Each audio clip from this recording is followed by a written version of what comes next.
దేవుడు నాకు సేవకు రమ్మన్నాడని పిలుపునిచ్చాడని ఆ పిలుపులకు లోబడి గడిచిన సంవత్సరం సెప్టెంబర్ మాసం మొదలుకొని మన పరిచయంలో ఒక పరిచారకులుగా ఉంటూ వచ్చాడు. మీ అందరికి తెలిసిందే. మనం బైబిల్ ట్రైనింగ్స్ క్లాసులు కూడా పెట్టాము ఇక్కడ. ఆ పరిచయంలో ఆ ట్రైనింగ్ అంతా కూడా తర్ఫీదు పొందుతూ ఇంకా ముందుకు వెళ్ళాలని ఆశపడుతున్నప్పుడు మేము ప్రార్థించాం. సంవత్సరం అంతా కూడా ప్రత్యేకించి 21 దినాలు ఉపవాసం ప్రార్థించాం.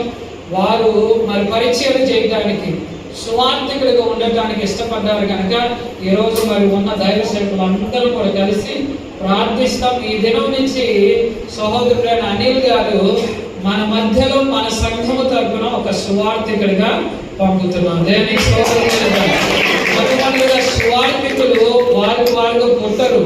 సంఘము ద్వారా ఒకరు వెళ్ళాలి. వారిని ఏమంటారు?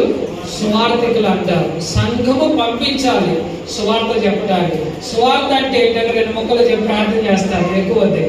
సువార్త అంటే మంచి వార్తను తెలియపరిచేవాడు అని అర్థం ఇస్తుంది.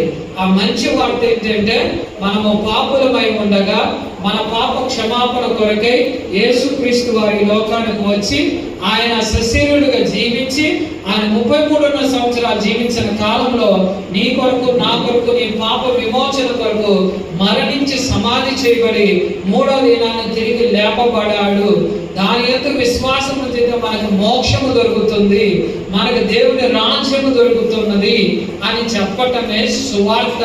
మంచి వార్తని బైబిల్ తెలియపరచండి. ఇంకేం చెప్పరు, ఇంకా వేరే ఏం చెప్పరు. సువార్త అంటే ఏంటి? ఆయన మన పాపముల కొరకు చనిపోయి తిరిగి లేపబడ్డాడు. నమ్మిన వారికి నిత్య జీవం, నమ్మని వారికి నిత్య నరకాగ్ని. ఇది మాత్రమే ప్రకటించాలి. క్రీస్తు ప్రేమను మాత్రమే పంచిపెట్టాలి.